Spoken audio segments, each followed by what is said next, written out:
We're going.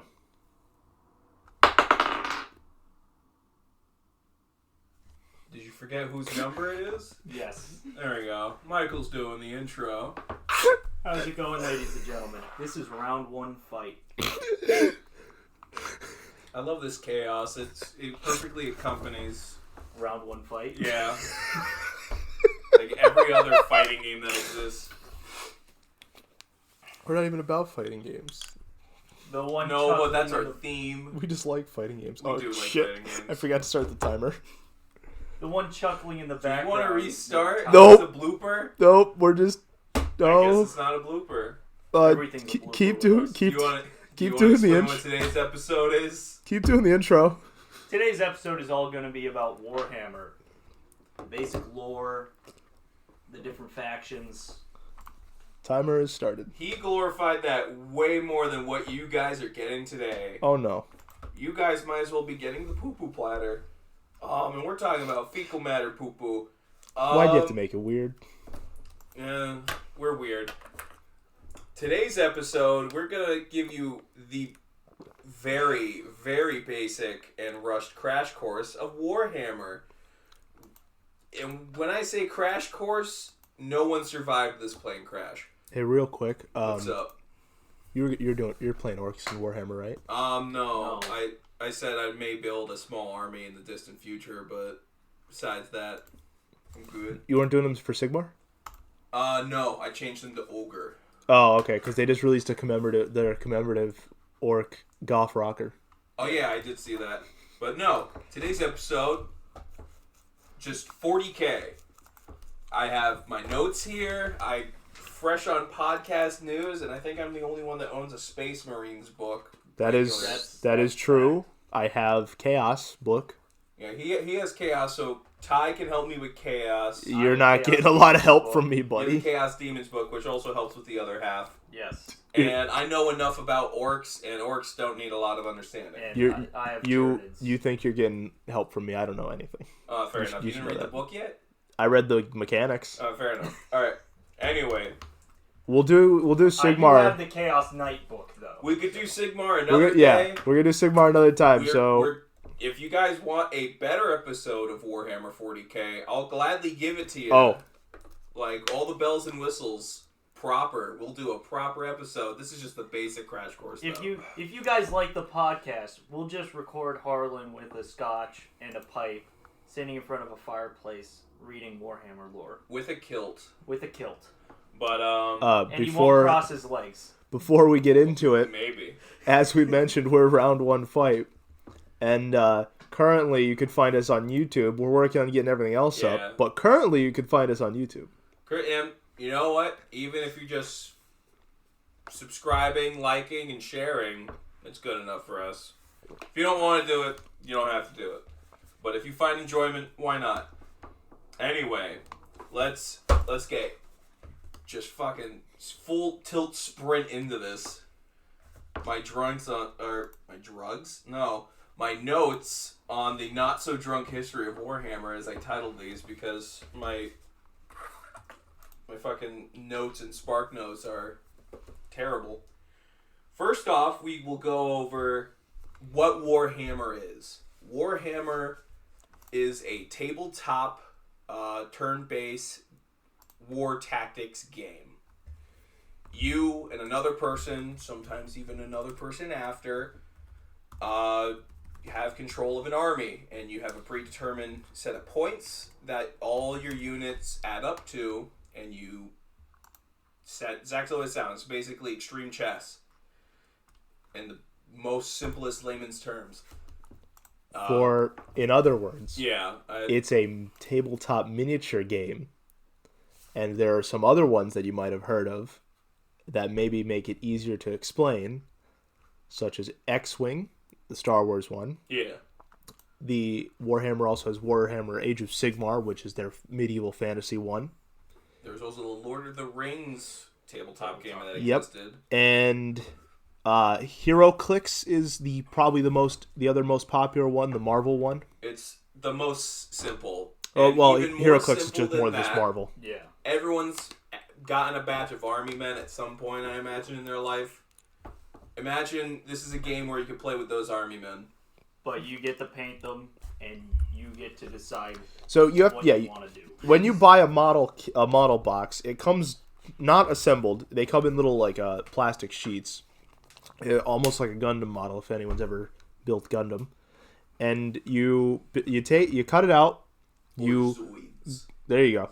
You glue them together, and then you build your little your army of people, and then you got to paint them. I would just like to point out we have the guy who's never built a Warhammer army. That's not true. He built some of a Warhammer army. Which one? I think he built some of my guys, and then he just stopped halfway through. No, he's never built a Warhammer. Or no, I don't build Warhammer. Oh, you didn't build some of the not a single army one. I'm painting for you? No. Oh, okay. I won't paint them because I don't that back. have the patience to paint them, and I won't build them because I'm concerned I'm gonna fuck it up. That's fair. If there wasn't glue involved, I'd do it. But Me and glue just don't work well. That's basic, just understanding of the game right there. It's custom loadouts. You have an entire codex, which is basically a rule book for that army that you can pick units from, and you are a general taking your men to war.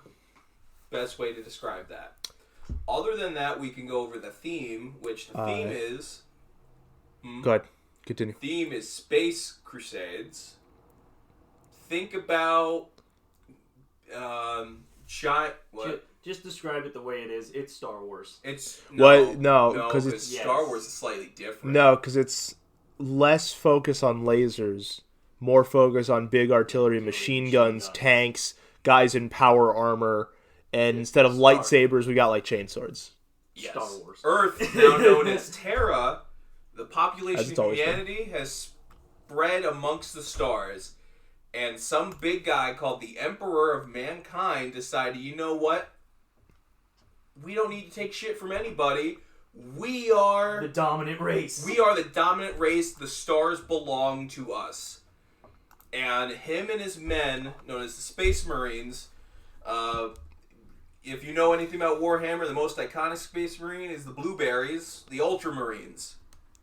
Their nicknames are the Blueberries. Ty, did you know that? Yes. Yeah. I've heard that one before. So, real quick, before we actually get further into I this... like Boy Scouts. When going to... Scouts.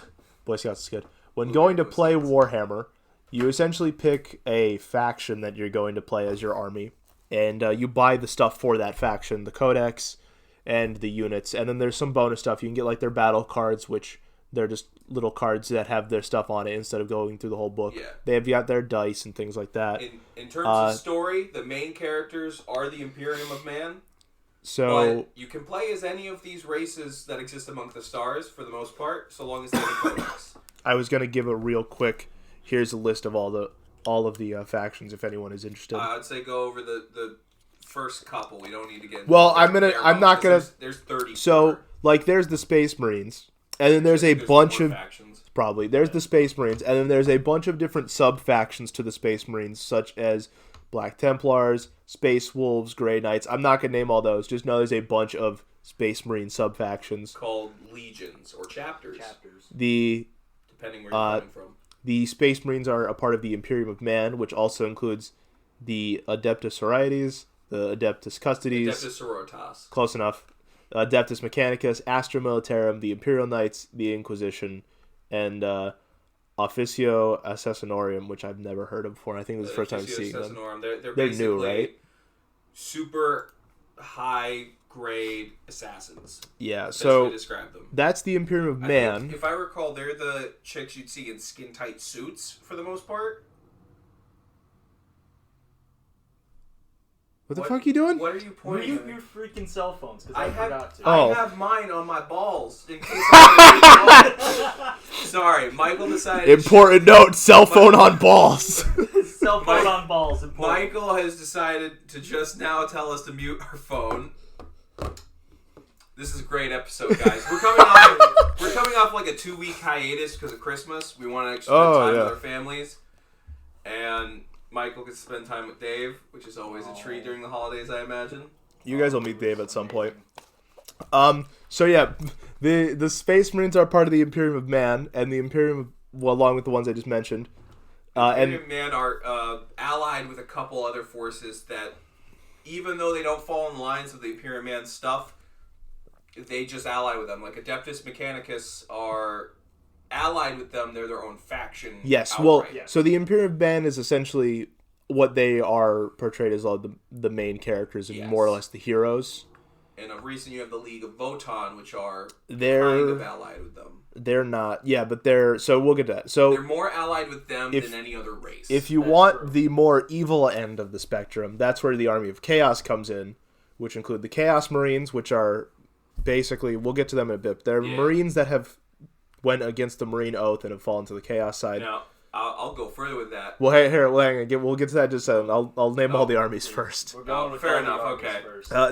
Then with them is the Chaos Knights, the Chaos Demons, the Death Guard, and the Thousand Sons. And then even further out, the armies of Xenos, which are outworld armies. They're the ones that live out in the furthest reaches of space, and they just kind of don't ally themselves outright with either the Chaos or the Imperium. That's the Eldari, the Drukhari, the Gene Stealer cults, the Necrons, the Orcs, the Tau, the Tyranids, and the Leagues of Votan. Yes. And today's episode, we're going to focus heavily on a few of them, not all of them. We're focusing on the main boys that you would see playing this game, and just, like... Your poster childs. You poke your head into this universe, you're going to see these guys most of all. Yeah, so what are we doing? If you guys want us to do another episode, tell us whether you like this boiled down crap, or you would like in-depth stuff, and I'll gladly do another episode of each of these things. We will definitely do another Warhammer episode at some point. So the question is, do you want tell us what you want, or you want more in-depth? Well, tell us what you want. Tell us of those of the factions which sound interesting that we don't talk about, or if you want, tell us that you want to hear about the medieval fantasy one, Age of Sigmar. That too, but right now we have boiled down crap. Don't ask for Horus Heresy. We will ignore you. I mean, I could give a brief glimpse of it. It's gonna. Brief. Yeah, but we're not going to talk about Horus Heresy a lot. You don't need 13 books to describe the Horus Heresy. I know right. That. Yeah. Anyway, that's the mechanic and the basic theme down. Now let's get to the main faction you're gonna see playing this game. Whether you just from reading the books and so on, because it's these guys is from their perspective. We have the Imperium of Man. Originally, Terra was just Earth, just big Earth. chillin' in the galaxy. Then the Emperor came along because of a bunch of druids decided we need a guy to lead these little guys. And then they all gathered a bunch of fucking magic, made the Emperor. And the Emperor decided... And then he got very injured, and then orcs were like... That is super far in the future. We'll get there, sir. But oh, God. It's still the best part. He's going off. It is. The Emperor of Mankind... he's going off. We've lost him. Lived for eons. He has lived from the beginning of... well over a couple hundred years before the Imperium of Man, well into what the Imperium of Man is now.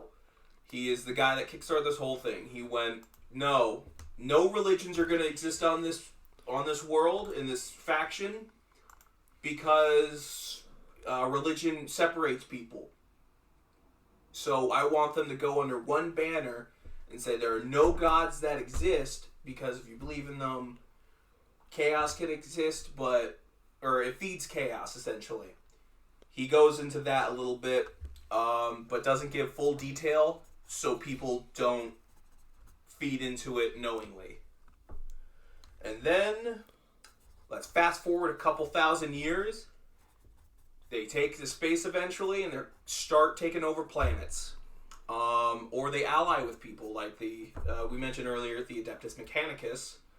They allied with them because they saw the Emperor as a big god figure. And some of them agree that, yeah, he's a big god figure, and others like, no, he doesn't. The people of Mars, because that's what the Adeptus Mechanicus are from, they're from Mars. They're just humans that got there, started building around.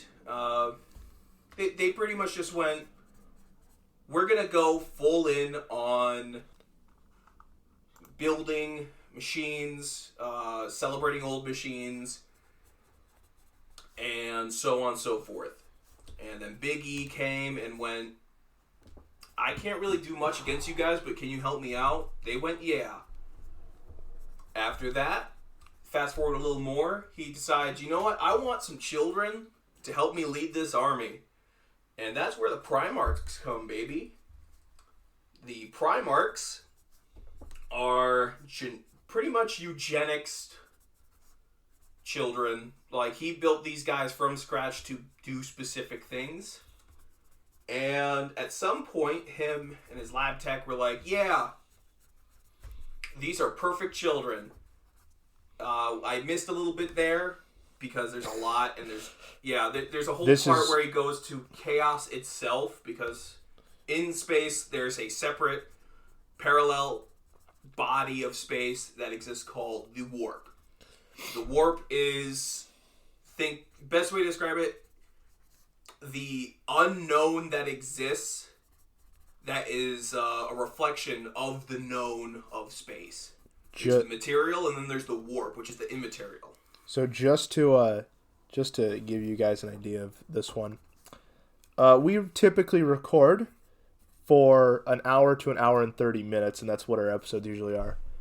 We could spend about 2 to 3 episodes on essentially just the opening part of Warhammer. Oh, yeah. Their lore is super dense, so this is very abbreviated. There's a reason why there's Warhammer podcasts, because there's so much to go over. It is impossible to cover in one this day. game has existed for well over 30 years. Yes. It's been around for a long time. I will recommend a Warhammer podcast to listen to after this. Maybe I'll even recommend 2. Yeah. And even with some of the factions, though, you don't know what is official Warhammer lore and what is fan-made. Well, technically, almost all of it is official, if people are saying it. I mean, because they made their game so people can make their own stuff for it, and it can be official. It's like D&D. It's like D&D. Yeah. It isn't, but it is. And then when you have the books, that stuff is canon, just not all of it is utilized in game yet. Because I know they're thinking coming out with an Altix figure, I think, which is Necron, the Necron book that came out, Twice Dead King, or something like that. Yeah, it was Ruin and something else. Anyway. To try to put it into even further perspective, we mentioned that there's codexes that you buy for your army, and the point of the codex is it tells you what each of your units does, what their abilities are, and how to generally play that army. And the first half of each codex, though, is just lore for that army. Yes, it is lore. These codexes are what, around 300-400 pages? How much is the Space Marines one right there? Space They Marines vary. Is the biggest one, around 187 to 200. Yes, about 200 pages. 2 or 3. No, they're up there. No, it's one of the biggest, though. They're up there. So I think Chaos Demons have it in terms of lore and everything. I'm just saying this is one of the biggest. Well, don't forget. Because every other don't codex, forget, that's the entirety of the Chaos ones. Yeah, that's the main Space Marines one, the and then you main have to Space buy Marine. the supplement for each of the individual parts of the Marines. So yeah, each book is roughly around 200 pages or so. And those are for the big ones. The smaller ones are even less so. Like, I'll pull out the Leagues of Votann book right now. Yeah, I think my Never mind, Eldari. I pulled out Necrons. I think my Eldari one is just over 100. Yeah, just over 100 for Necrons. But it gives a small little... So Chaos Demons are 151. So yeah. It gives an excerpt of how much lore there is, or not how much, but it gives an excerpt of the lore and what to do with this army. Small little lore bits, so you can get into the game, immerse yourself better. So yeah, so if you don't care about the lore, though, the first half of each book is essentially worthless to you. If you just want how to play the game, although I feel like that's the second half. People do that. There's nothing wrong with them. I feel like if you're going to get into a hobby, you want to immerse yourself as much as you possibly can. Well, probably not as much, but at least need. I'll tell you this: I don't read that part of the lore. If I want to learn the lore, I'm not reading 100 pages of a codex book. You're just going to listen to audiobook or podcast. Yeah. The good thing is about Warhammer is it's a little bit of everything for everyone. If you're into building figures and painting figures, you can buy them and then sell them. Well, it's like most hobbies. I'd even say that has something to do with the lore, because the lore I would describe it as high fantasy sci-fi. Exactly. Well, it's like most hobbies. You don't need to immerse yourself in the deep lore. If you want to watch Lord of the Rings just to watch it without going in depth into, this is this character's backstory and this is why he's motivated, you could do that and get enjoyment. just confuse your wife whenever you try to make her watch the movie, unlike me. Do you do that? I do. I explain that Gandalf something and so on. I just go ham with it, and she loves when I nerd rant, so she gets confused. That's why she watches the movies high, so it's easier to understand me. Except not. It's easier for her to tune me out. That's okay. Anyway, back to this. On track. Biggie went to the Warp, met a bunch of Chaos gods, and he discovered how to make life without another partner, essentially. Virgin Mary style. Virgin Mary style, why not? And then he made the Primarchs. Then he failed to give the Chaos Gods his end of the bargain, so it's believed that the Chaos Gods went, yoink, we're gonna teleport all your kids, bro. And so while they're still incubating, all the Primarchs get teleported away, which I'll note there are 20 Primarchs, or quote-unquote, there were originally 20 Primarchs. Yeah, that number will change when they want to print more models. It will, well, not even just change. It just, the lore has changed so much that it's all over the place.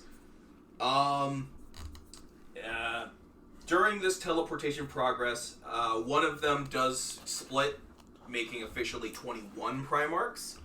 Don't ask how that works.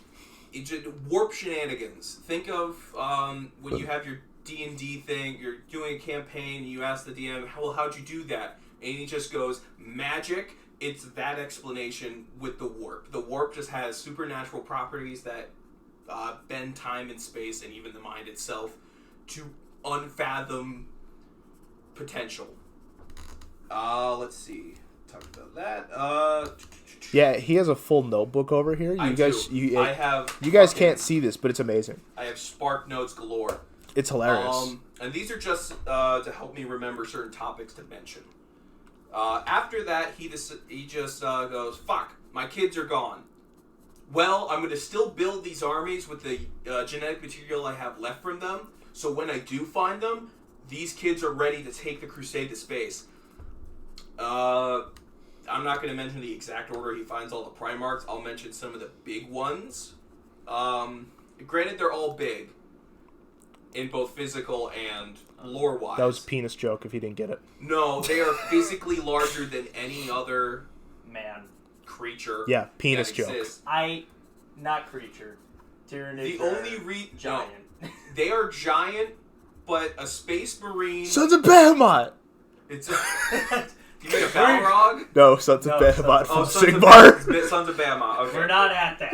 That's Sigmar. If a human is, let's say, an inch. Yes. A Primarch is usually an inch and a half. Inch and a half.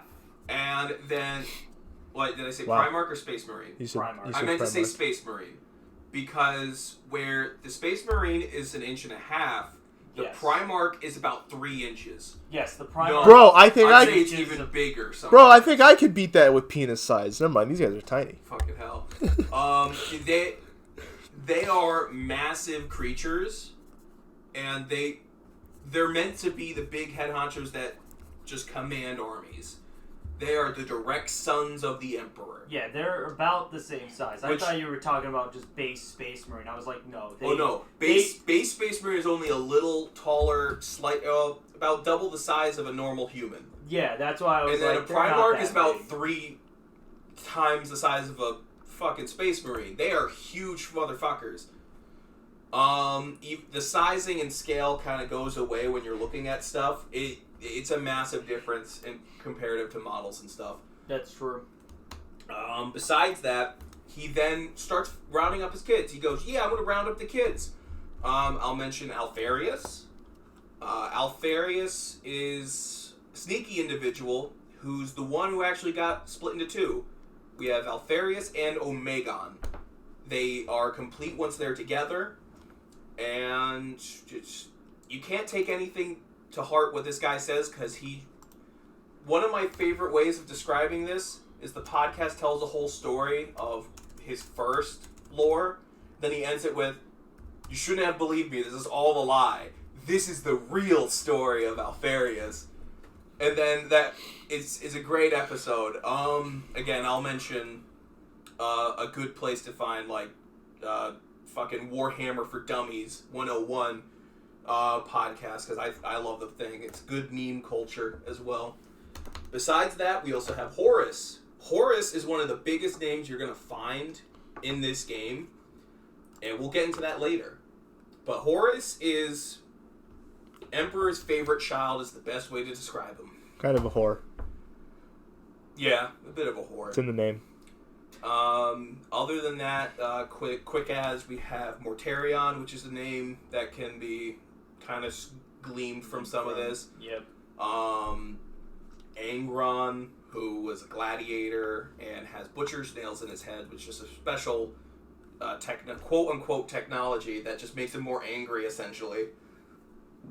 It influences pain receptors when he is not angry to cause pain. So he has to constantly be angry to not feel pain. Besides that, who else can I mention? I guess Leman Russ. Leman Russ is the leader of the Space Wolves. And he's just a Chad. I think of Leman Russ as Leroy Jenkins from that old meme. If you want Chads, you're looking at the Astra Militarum. We have your guy, Magnus, who I always thought, before delving more into lore, Magnus was a bit of a book nerd. He's actually a big, red-haired, I'd describe him as a more chill Thor. It's decently accurate. It's, the way he's described is he's hardy and friendly, always good for a good battle. Which I thought Magnus as book nerd, which I'm glad I'm wrong, because I like Magnus to an extent. Magnus did nothing wrong. That's my belief. But we'll get there. Oh, the Warhammer memes were already started. And then the list just goes on. Total, he finds, what was the number again? He finds... At least 7. Well, he first finds 20 because of the... At least 7. At least 7. Yeah, at least 7. He finds 20 because he gets the 2-for-1 deal on the Angron, or not Angron, Alpharius and Omegon. Gotta get that 2-for. And then he just never found the other child. He just didn't feel he needed to, I guess. And then one legion and its Primarch got eradicated, and we don't know why. Officially, the lore is gone for that. Custodies are cool. Apparently, he did something so wrong. Him and the entire legion he had erased from the Imperium of Man. So yeah, Emperor's bad dad, because half of these things came from him as a thing. I'm just gonna get rid of one of my sons and all of my grandchild. Yeah, who needs him? Fuck him. There's a bunch of shit that he does. He's like the dad that drinks a lot, and doesn't tell you important life stuff that could have helped you along the way. Oh, like my dad. I've just removed the doesn't drink a lot. There you go. I was about to say. Well, technically he doesn't drink, but still. He's right here. Yeah, B. I got the drinking part. He got the part that doesn't tell him what to do. You got the part of the dad going out to get milk and never coming back. Yeah, he does do that at some point. He does that at some point. The first time I think Harlan's ever got excited to talk about someone's dad leaving. Yeah, because I'm not alone. We'll have an episode on our fathers one day. Don't worry about that, buddy. Sure. After that, after he finds all the kids, they start slowly conquering the galaxy. They conquer the galaxy to a good extent to get themselves a good chunk of real estate, we'll say, because I don't want to call it land because we're in fucking space. Land. It's land. They're essentially going out to conquer more. Oh yeah, they're conquering more planets to support the Imperium of Man, to show that they are the most dominant race. Not only that, but the Earth is kind of already stacking on top not of each other. even halfway through this crusade, well, a little bit more than halfway at this point, Emperor goes, "Peace, dog, I'm out. I gotta work on stuff at the house." So he goes back to Terra at some point. This is like how I describe things. He names Horus, I forget what they call it, War Master. War Master. He names him War Master, which he's basically the second most powerful individual next to the Emperor in terms of authority. And he may also actually just be the second most powerful person next to the Emperor and just the Imperium of Man in general. The Imperium. And then Horus, something bad happens to Horus at some point, and then we just have a skeezy guy. I forget his name right now because he's He's important, but I don't want to go into too much detail. Basically just goes, yeah, I know these guys called the Chads of Chaos, brah. You should come help us. So Horus gets showed some candy in the Chaos van and just goes with it. That's not part of my notes, but I did save that as a line to say. For your little... I'm a bit upset that you've been saving lines for this. Of course, because they're good lines. He's been planning this for 2 weeks. I know. Yes. Actually, more so. Horus eventually leads a coup against his dad at some point. A whole bunch of stuff happens in between, but we're boiled down shit. So we're doing this quickly because I have 2 more armies I need to go through. Or factions, rather.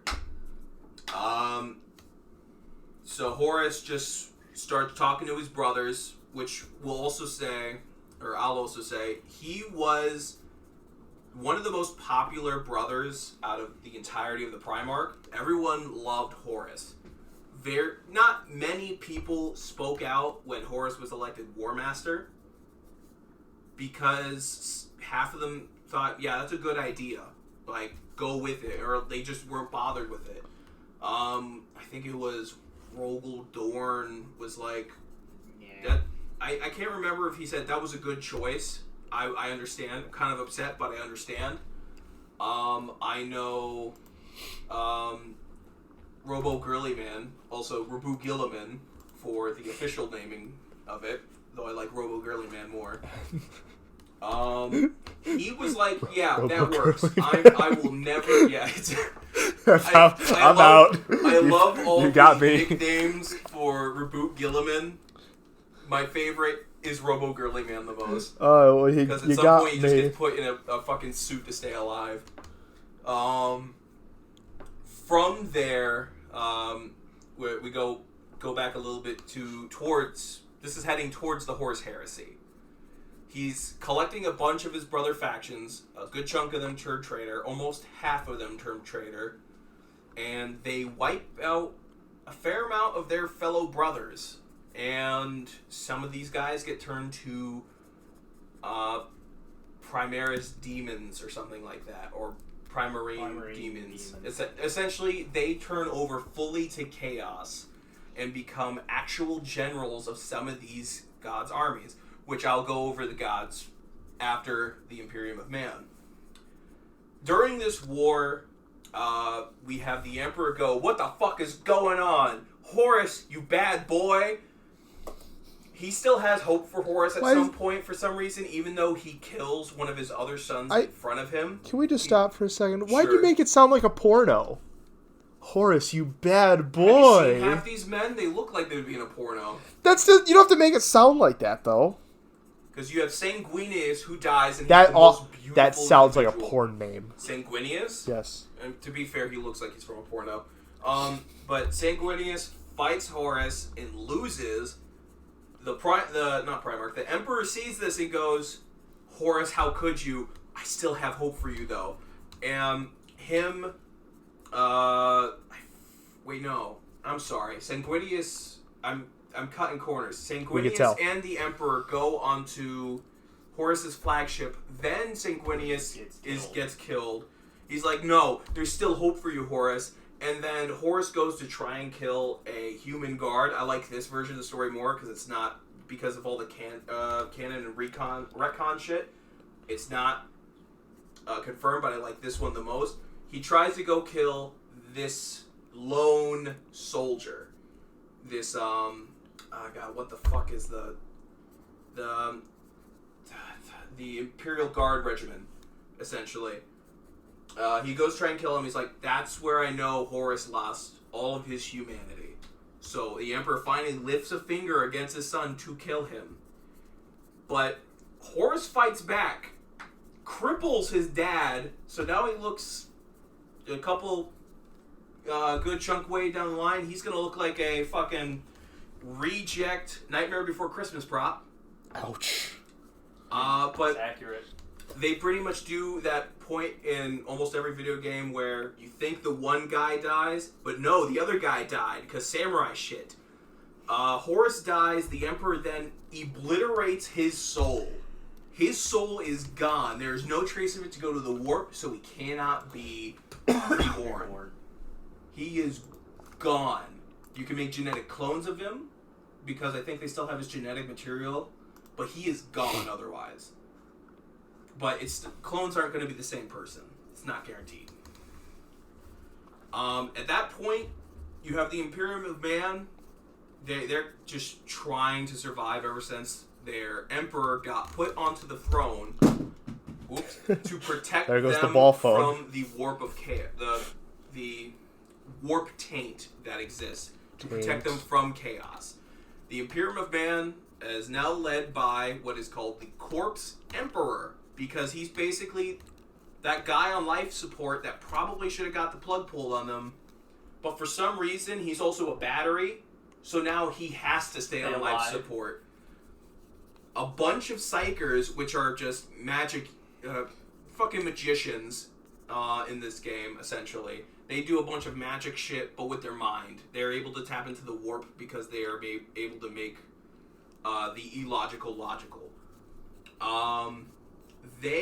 Thousands of them have to be sacrificed daily to keep the Corpse Emperor alive. Let's be honest here. And that number has only gone up. There's only one reason why he's still alive. Yeah, there's a theory, and we'll get to that when we get to orcs, my friend. But that's the Imperium of Man. You still have a very strong force that's spreading across the galaxy, but their main leader is dead, has been dead for 10 years now, 10,000 years now, because this happened in 30K. We're now in 40K. But yeah, there's that. Again, these are very boiled down, so I missed a lot. And if I aggravated anybody, sorry, but you knew what you signed up for when you decided to listen to this, and I said it's boiled down shit. Now we're on the Forces of Chaos, which, this is the one where you laughed at my notes the best. Yes. We described the warp a little bit. The best way and the best description I have for the warp, it's if the material are islands and land in a body of water, the warp is the ocean. It is vast, it is made up of just one thing, and there are things that live within that one thing. It's not tangible. What you make tangible is what you can call a piece of home. Essentially, this is meant to be a place outside of human comprehension. And I can try my best all day. I can fucking have a 2-hour-long podcast trying to explain what the fucking warp is and still fail at it. That's true. Get better. But in there, we have a bunch of gods of chaos, lesser gods. But then we're talking about the main four. As in my notes, I put them the Chads of Chaos. How many times are you going to say Chad this episode? How many times are you going to say Chad this episode? A couple, because this Warhammer is a fucking metal album cover. So you just need the most Chad of Chads. Warhammer is like Christian metal album cover. No. 100%. It's like Powerwolf.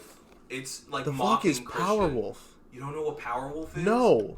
Powerwolf is a metal band in Europe that pretty much mocks the church, essentially, in some cases. It doesn't outright mock them, but they do bastardizing things mixed with Christianity. Okay, fair enough. They use literal Christian imagery for these stuff. They do, but Emperor's like, also, no, there's no such thing as God. Religion's cringe. Yeah, but they're also not. They also don't ever want to go like super in depth into the like metal album until you get like the Plus, the entirety of the Imperium of Man at this point worships the Emperor of mankind, known as the God Emperor. They see him as a holy figure. He hates that, but they do it anyway. Because what's he gonna do? He's a fucking corpse now. But anyway, back to the chat. Well, he's a corpse. So. I'm just admiring Be'lakor, so continue. There you go. Be'lakor is technically, I think, a minor god. He is a prince of chaos. Never mind, I was wrong. I don't have the book, so I don't know. First, you have Papa Nurgle, also Grandpa Nurgle, also the Great Clean One. The Great Unclean One. No, the Great Clean One. He said it There's correctly. a disgusting model where you can find the Great Clean One, where someone just took off all of his boils and stuff. I love his guts are sanded down, and it's amazing.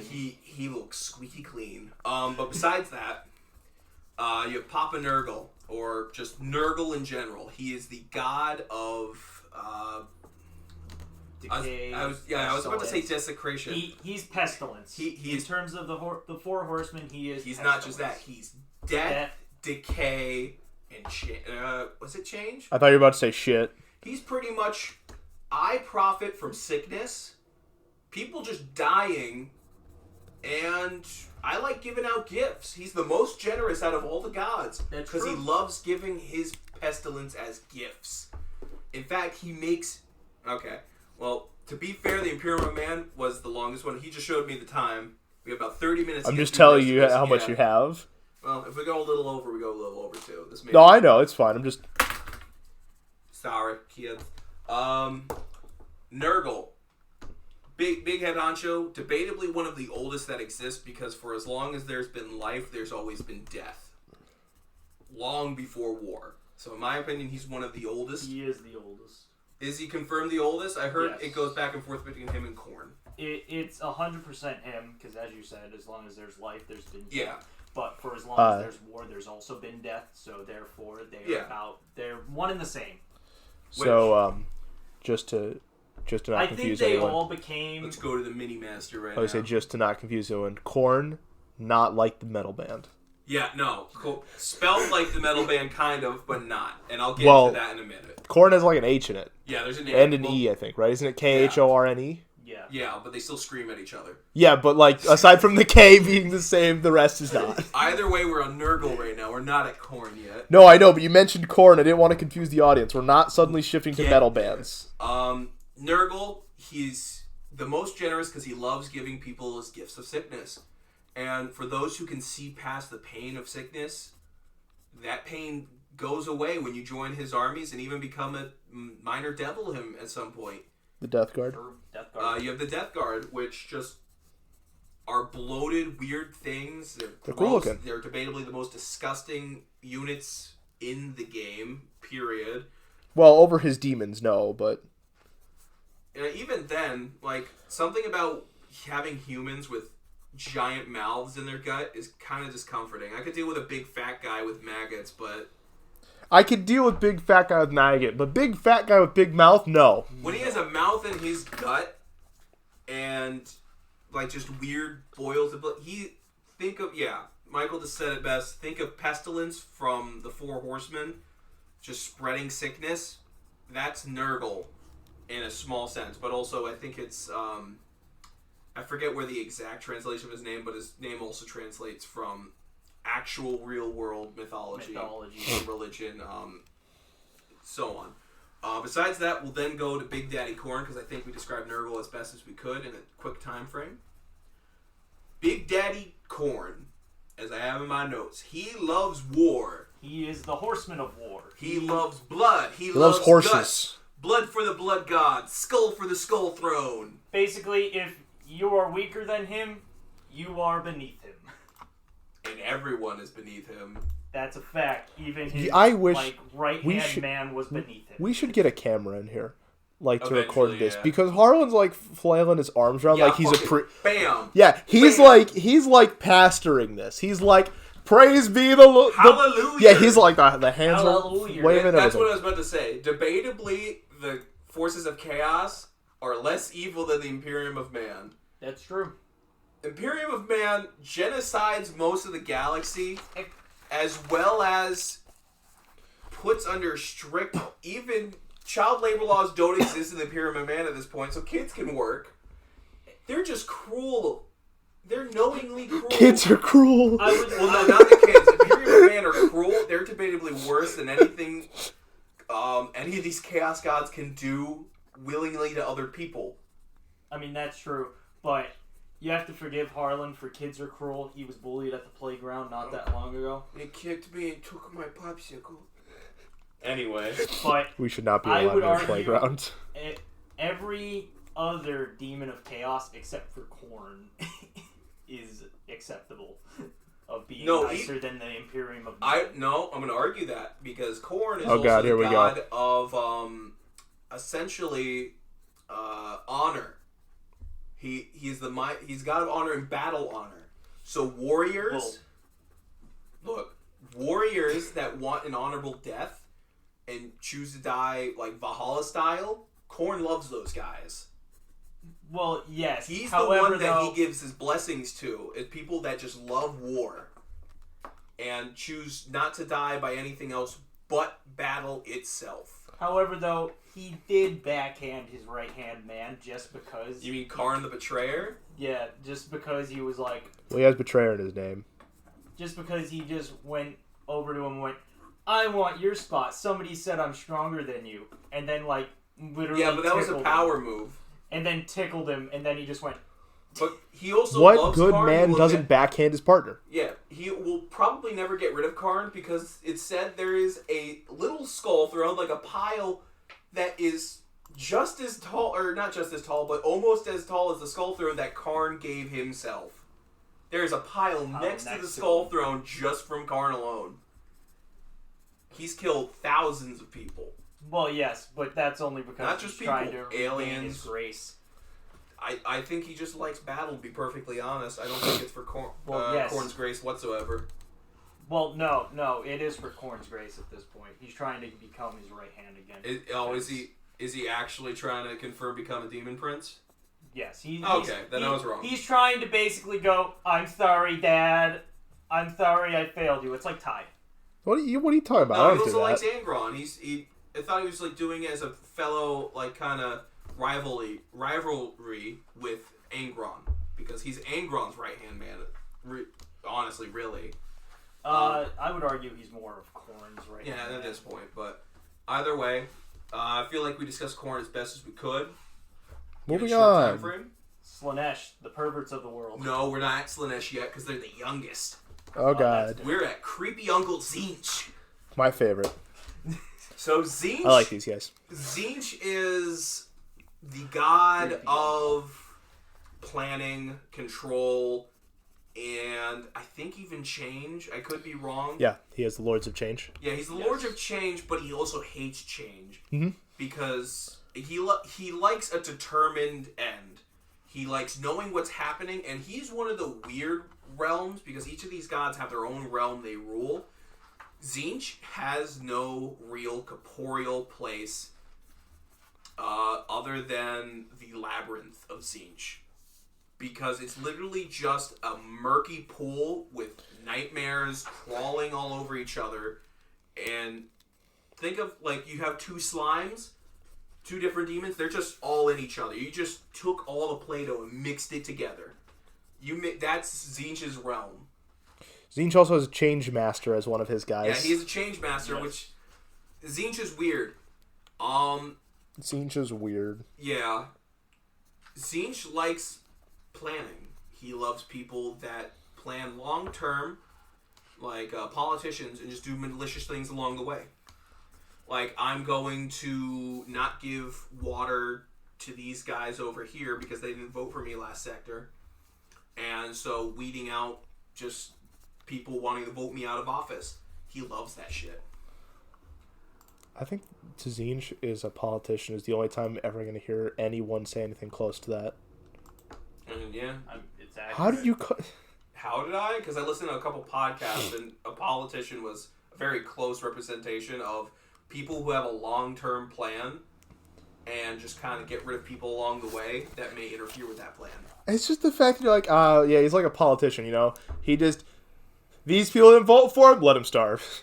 Yeah, he is just the control and changing of stuff to fixate his guaranteed success, essentially. If I'm thinking that right. You're the chaos specialist here, Michael. Is that... I totally zoned out, what'd you say? Okay. He's still basking in Nurgle's pool. No, right now I'm looking at Tzeentch. That's fair. I just finished doing that. Tzeentch, as far as I know, is that Tzeentch is the one I know the least of all these, because it appetized my appetite for lore the least. But then now we have Slutty Cousin Slaanesh. Oh yeah, baby. Which is the newest out of all the Chaos Gods. I say newest, but he existed 40,000 years ago. These guys exist Sorry, I said he, it's a they. Yeah, these guys exist back in Age of Sigmar, because their armies are still in Sigmar. Well, they exist at the beginning of time. Right, that's what I'm saying, though. So, like, Sigmar, which is medieval fantasy compared to... A couple thousand years after the beginning of time, but yeah. Age of Sigmar, which is their medieval fantasy version compared to the space fantasy of 40k, these guys are, like, the only armies that are in both.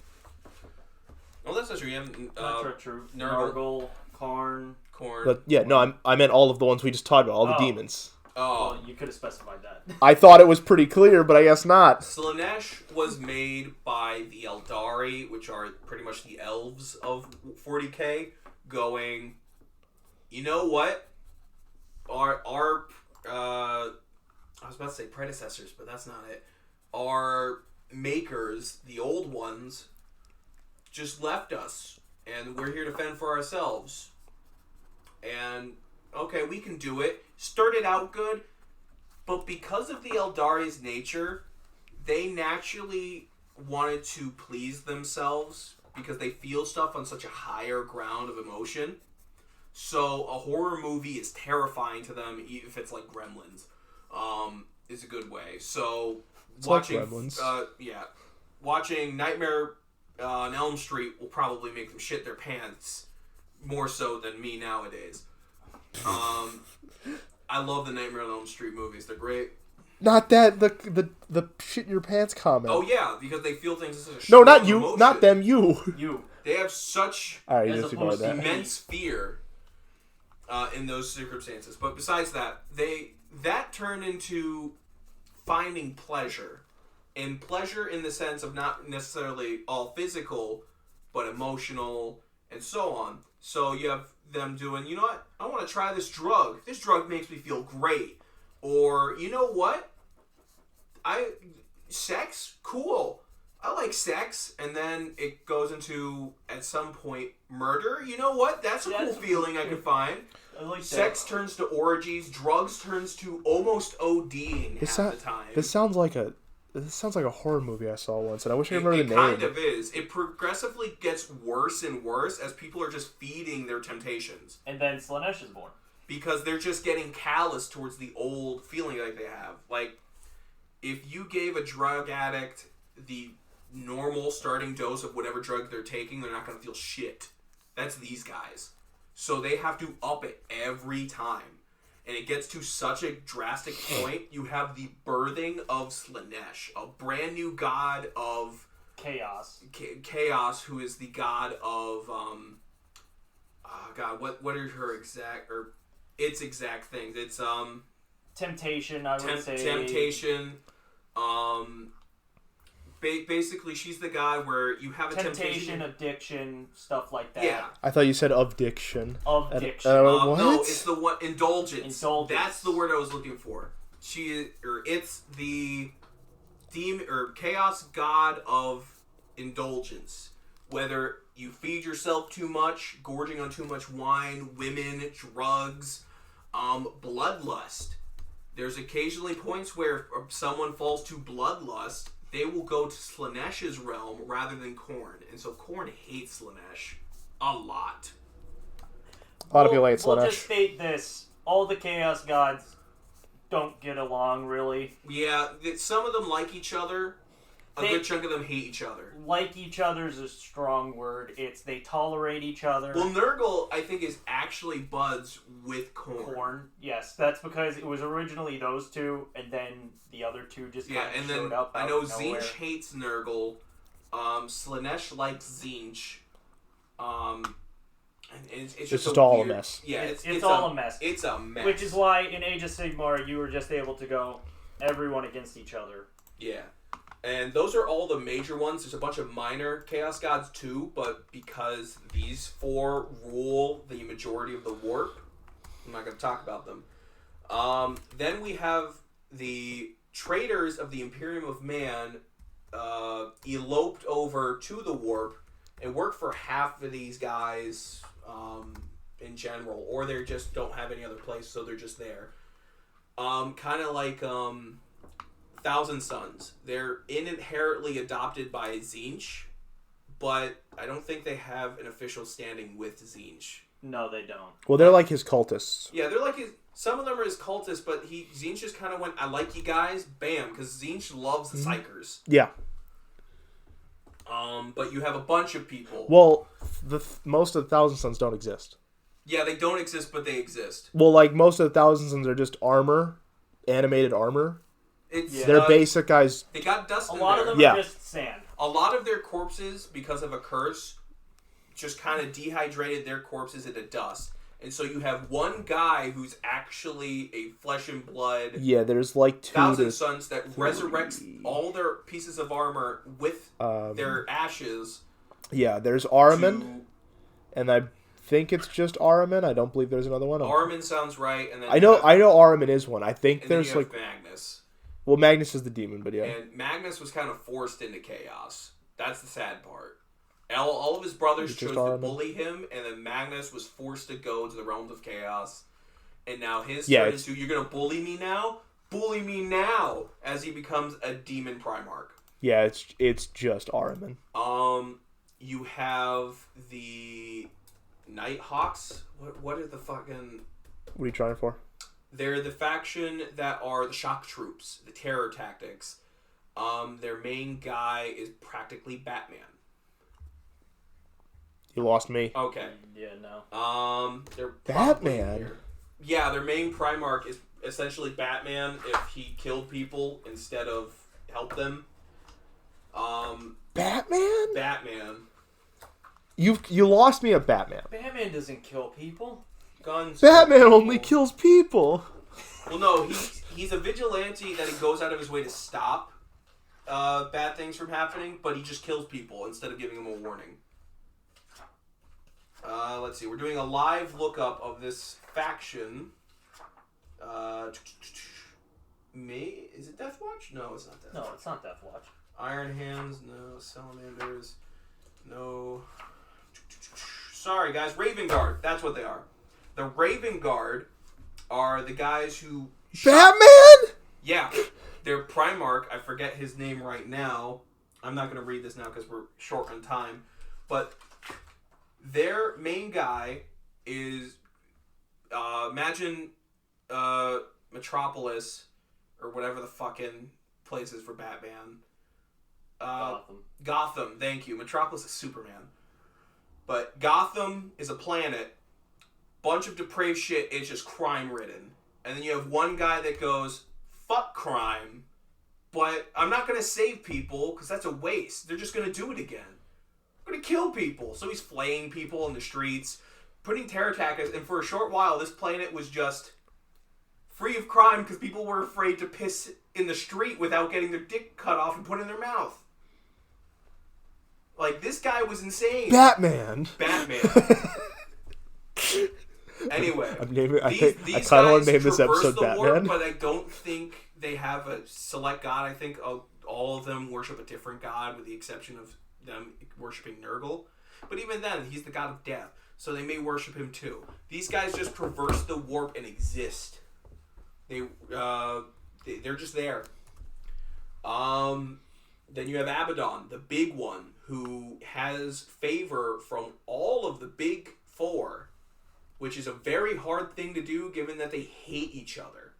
He refuses to become a demon Primarch. He has the absolute opportunity to. Yep. In fact, that may be the one thing that's keeping all of his favor, is that all of them really like this guy because he's a good egg. He gets the job done. Despite the fact of having 13 Black Crusades, all of them had a mission, and he accomplished most, if not all, of the missions. The only one you really see consequences for is the fall of Cadia. That's the biggest one. That's the biggest one that, it took 13. Fuck Abaddon. No, Abaddon went in with a specific mission more than half the time. Either it was to retrieve something, weaken troops, so on. But yeah, those are the forces of chaos. You have the Traitor Space Marines, Chads of Chaos, and I'm not going to mention the minor demons because that in itself is so obtuse. Now we got the big one, boys. We got the big one. We got orcs. Well, Xenos. Orcs. Orcs. I'm not talking about all the Xenos because that will take way too long. We just got orcs. Only one matters, and I'm the one who plays one of the Xenos army. Orcs are the only thing that matters. I also play a Xenos army. I don't even play orcs. I also play a Xenos army. I know we all do. I play Necrons. I play Tyranids. Ty plays Eldari. The sex pointy boys. No, to be fair, the Eldari are the more addicted. at peace ones. They deny the indulgence. They're abstinent, good boys. They still get hunted by Slaanesh. Oh, they do. Everyone gets hunted by Slaanesh. No, Slaanesh has a special place for all the elves that exist. Yeah, I know. But we have orcs, which are the biggest Xenos poster boy you're going to see because they're the game's comic relief. Orcs first started as something called Krorks, which were actually very fucking terrifying. They were massive, like twice the size of regular base orcs you're going to see now. Smarter, stronger, and just fucking awful. Just chromed out. These guys are fucking nuts. These guys are nuts, man. After a specific war that happens, I'm not going to mention that. That could be another episode. They kind of just are forgotten, and the Krorks turn into the orcs because of de-evolution. Because orcs are more of a fungus than actual Xenos race. Orcs are a fungus. They're both, to be perfectly honest. To describe what Harlan is saying, when an orc dies, it's a spore that revives the orc. Spores. So if you kill from that orc to make more orcs. So if you kill one orc, you could get I think a few 6 more out of it, 10 out of it. At least 7. At least more than 7. At least 7. Regardless, the only way to stop that from happening is burning it. But there's almost no guarantee what's happening. They're like trolls in D&D. Either you're killing orcs or they're killing themselves. They love to fight. Orcs do kill themselves. Where they get the fight from. They just fucking... Orcs do murder themselves. Fuck you, and then beat some dude's head in. Or they accidentally sit on a grot, which are goblins, but that's where you have Makari, the luckiest grot, dies for one of the first times. Orcs do kill themselves frequently. Yes. If you will take one thing away from this... My throat's drying up. Orcs will murder themselves frequently. With time... Orcs are the barbarians in D&D. Done. But these guys are still fucking terrifying. They may have de-evolved, but they're still super strong brutes. And because of their fungus, they could be just waiting for that super big army to actually give them the challenge to bring back Krorks. Yes. Because the fungus hibernates some of those functions for a later day. You sound like you had something you wanted to say. Oh, okay. We can continue. Like we said, orcs are the comedic relief. They are so outlandish in their thought process that you can't believe what the fuck's happening. Half their machines are cobbled together parts, and because they look at it and go, "That's gonna work," they work. There's a gun that's literally cobbled together with a bunch of spare parts. You have to explain the orcs' power. So the orcs, if the orcs believe it... Well, that's what I'm getting to, son. Ow. Sorry, that was hilarious to me. Then it happens. So, kind of like we were... I wanted to get to this point because it's just funny as hell. Oh, it is very funny. We were talking about how the God Emperor himself is basically a vegetable right now. He is on life support. He is basically dying. There's a fan theory going around, which I really wish that it was confirmed at this point. I want it to be too. The only reason he is still alive is because the orcs think he's too badass to die. Yes, this guy's too powerful to die. So he can't die. So the orcs are essentially just keeping him alive. Also, orc language is equivalent to Cockney British. That is true. They speak phonetically. So if a word sounds like what it is, they spell it how they think it sounds. So fuck would be spelled with F-U-K. They would not put the C. Some of their weapons are fucking hilarious. Good example. Choppa, which is my personal favorite. another one where they have their own psychers, but if the psychers gather too much magic, Wa energy, they goes to the head and their heads blow up. They call them headbangers. Or sorry, not headbangers, edbangers. Call a lot of people gits. They call the humans umis. Yep. And then they love Daka. Daka. Daka. Got a Daka. I think Daka's guns are just bullets. It's the best way to describe them. I was going to say one that I forgot. I was going to say you have to mention that I forgot. Which one? You got. What part of I forgot didn't you get? I don't know. I'm just going off because orcs are hilarious. Oh, they're healers. You got to mention how their healers work. The pain boys. Yes. Boys are in a lot of the orc words. They have cool boys. The orcs see themselves as boys. They are genderless, let's say this. But for the orcs, they call them boys. We'll talk about the boys in like a separate podcast. So you have the pain boys, which are their doctors. Now, orc healing is amazing. It's somewhere between modern medicine and shamanistic healing. It's hilarious. I want to play these only because of my dumb luck would definitely like get me like to win on the healing. So let's say an orc comes in. I want my arm. Sit on the table. He cobbles together some weird claw because he doesn't know where the other arm is. Slaps it on the orc's arm, maybe backwards because he thinks it's funny.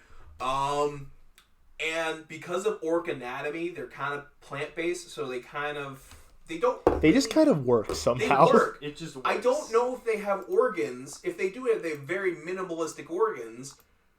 And they heal around the thing, and because enough of them healed into that thing, it's now a part of them. So you have orcs walking around with claws that are just... You look at it, it's like, that shouldn't work. There's not even wires hooked up. Fuck you. I believe it works. Yeah, orcs are amazing. Orcs are great. Orcs are so ridiculous to the point where the Eldari, which we've already talked about, they got an orc gun and they dismantled it to see how it works, and they've fully come to the conclusion it doesn't work. It doesn't work. It just doesn't work. work. The only person that was not an orc to get an orc gun to work was a human who specifically hate the orc more than anyone. I think he's in the Death Guard or the Death Watch. I can't remember the two because I know exactly what you're talking about. Sorry, I need more water before I go into this because I've been happy about this moment.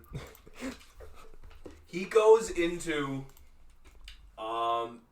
just there to specifically eradicate the orcs. He loses his arm, he replaces it with an orc arm that's way bigger than it's supposed to be, and he just did this mostly as a terror tactic at first, but the orcs think, he can use our stuff! Run! And now it works because the orcs believe it works. Yes. And then he picked up a gun at some point, and he's like, that's the most orcish Umi that exists ever. I respect that git. And then there's just a huge rivalry between him and Ghazghul Thraka. Ghazghul Thraka is the prophet of orcs. Not just orcs, Gork and Mork, which are the orcs' gods, and they are confirmed to exist. They have a place in the warp. Gork and Mork exist. I want Gork and Mork figures now. are the first just wait, you'll get them orcs eventually. to ever exist, and they're the strongest because they keep fighting each other and grow. And orcs grow bigger every time they win a fight. So you have Gork and Mork beating each other to the point of till one of them can't stand, and they just raise his arm. I did it, and he grows bigger. Now they did this for thousands of years. There's an imagery out there from I think White Dwarf, where these guys are the size of well beyond mountains at this point. White Dwarf is an official Warhammer magazine. Yeah, White Dwarf's an official Warhammer magazine. I don't know if they release stuff too much anymore. I don't think they do. I think it's kind of phased out. Yeah, I think it's gone to online. They do still have the White Dwarf figure. There is a one special figure of the White Dwarf that you can get for the Dwarf Army in Sigmar. Yes.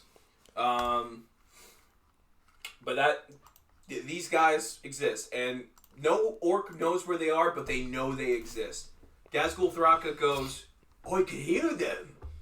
And he can. It's official. He communicates with Gork and Mork, and when he's not listening to them, his head hurts. Because they're trying to talk to him and he won't listen. And this rivalry is so outlandish. They actually captured Ghazghkull Thraka at one point, and he was just like, nah, fuck this. Let him go. Oh no, they captured the guy, and he refused to kill him because it wouldn't be sportsman.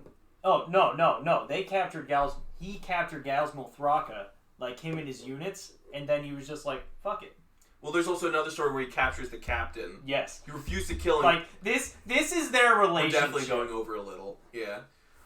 Like, this is their relationship. They just basically went... He loves fighting him. He wants him dead.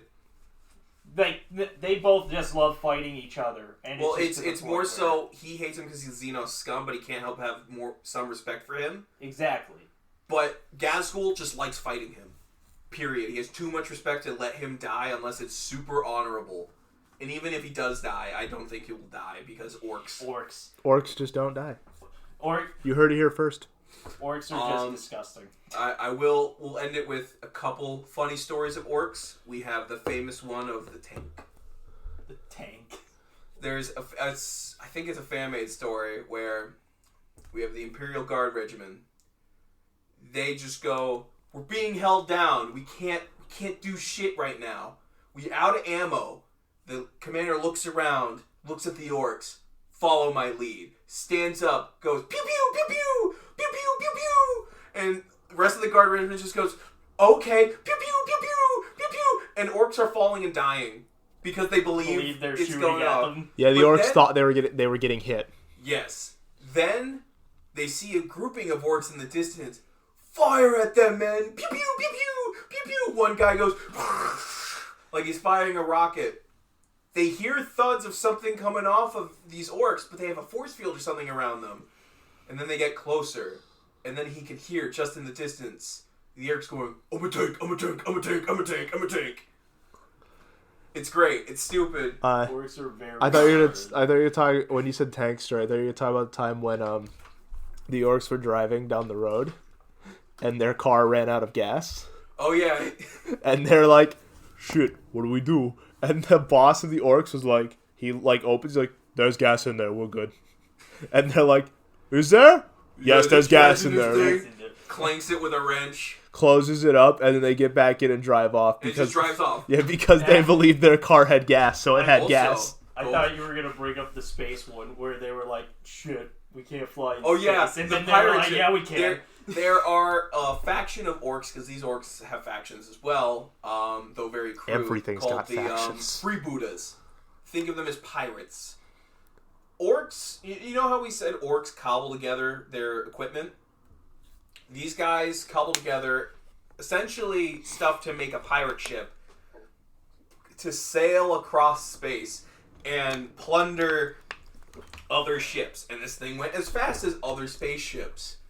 And then they managed to board this one guy, or not one guy, they board, I think it's an Aldari ship.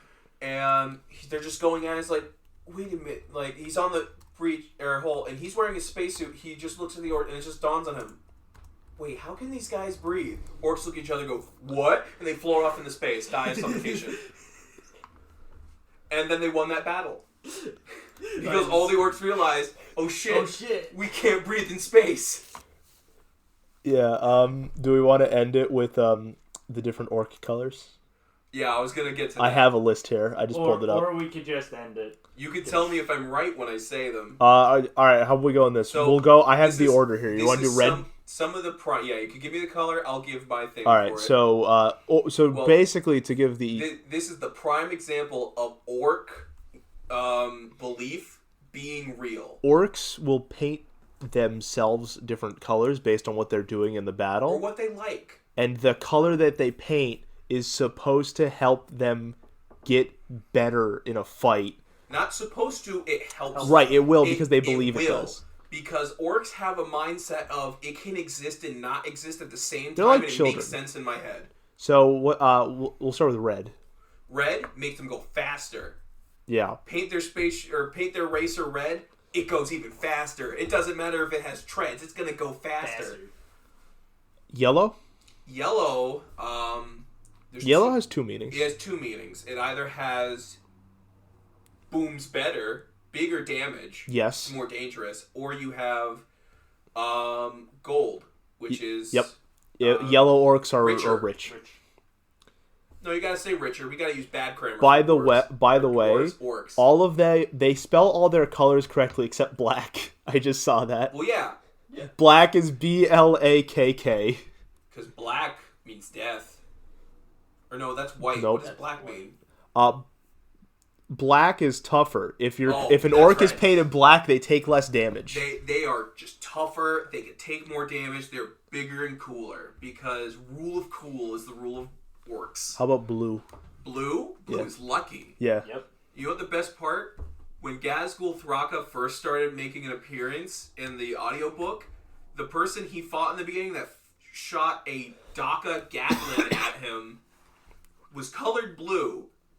So he should have been able to shoot Gazgul Thraka, but Gazgul was, I believe, and every one of the shots missed. And he just went, that's weird. Purple. Purple? Yeah, purple has a story to it. Have you ever seen a purple orc? That's the joke. Have you seen a purple orc? Answer me now. No. That's because they're sneaky. That's the whole joke. Orcs It's say harder to see them because you've never seen a purple orc. white. White We already mentioned means this. death. Yeah. So part of that, I think, also comes from it existed before, but it also helps that they fought the White Scars at some point, a Imperium of Man faction led by the Primarch Jagatai Khan. And Jagatai just went, like, they killed his best friend, and he just went very silently. He went ballistic. He told his army and some of Horus's army, just pull back. And then he just goes, you spent your days fornicating, but I practiced the blade. And he kills thousands of orcs by himself, leaving nothing alive. And this whole thing goes on for like 30 minutes straight of him whirling around and killing every orc he sees because he lost his best friend. So I don't know if you knew this one, but this says this here that I'm looking at. Orcs believe if something's white, they can kill it twice. Yeah, because... Yeah. Yeah, so orcs believe if something's dead and it's white, they can kill it again. Last one is green. It's extra death. Green... Oh, green I actually forget. What's green? Green literally means it's the best. Oh, yeah. Because orcs are it's green. The most orky. Yeah. So green is the best. Period. That's it. Green is the best. Because all orcs are green. All orcs are green, therefore it's the best. It's the best. And there's no other colors orcs when you see a purple orc. All orcs are flat, just green. It's what they paint their armor, their vehicles, some of them, so on. Some of them will actually just dunk themselves in paint. Oh yeah, some will just dunk paint their themselves skin. in paint, but that's not a true orc then. Or it is, depending on who you're talking to. Yeah, some of them just decide they're gonna paint themselves. But okay. That is your crash and burn crash course of Warhammer. I hope we did something to get you interested in the memery and the funny parts of this. Granted, all of this has been meme, but there is actual, if you like the seriousness of Warhammer, there's a lot there, and it's great. I personally, thanks to a podcast, got into White Scars because I memed on them a minute ago. Jagatai Khan is actually really dope. I love his stuff, and it's great. And there's even a whole other thing called the Dornian Heresy, where instead of Horus becoming Pledge to Chaos first, it was Roble Dorn, which is actually, it's really cool. It is cool fan-made concept. But besides that, if you want better, in-depth stuff, I know a channel where they still meme a little bit, but they do a better job of gracing this game with the respect it deserves, with the time they give to it, because it's a whole podcast dedicated to Warhammer. It is Adeptus Ridiculous. They're great. You have a guy from YouTube named Bricky. Bricky, I don't know if you would remember him. He did the Warhammer 1 minute introduction. And Oh, yeah. Yeah. He's like, this is Atlas. He punches stuff. Good. And it goes on for a minute of him describing what he does. He's a punchy boy. He's great. I love his commentary. He has another person, which I was unaware of personally until this happened, but I'm glad I found him now, was DK. He's DK West? No, DK Diamantes. He's also part of the Warhammer community, just not as heavy until he got his toes dipped into this. And they have their... Henry Cavill. They have their editor, who's the silent antagonist, Silent I'll Bob. say. Not Silent Bob, plus it's Sideshow Bob. The silent antagonist, Shy. She just bullies them over Discord as they're doing their episodes, and it's great. I love the commentary. I hope you guys too. Another one that's good, less memey. Real fast. Sideshow Bob? Sideshow Bob. What do you think I was talking about? You said Silent Bob. Yeah. I don't know what you're talking about, Silent Bob. Jay and Silent Bob, the movie. Oh, I never seen the movie. God damn it.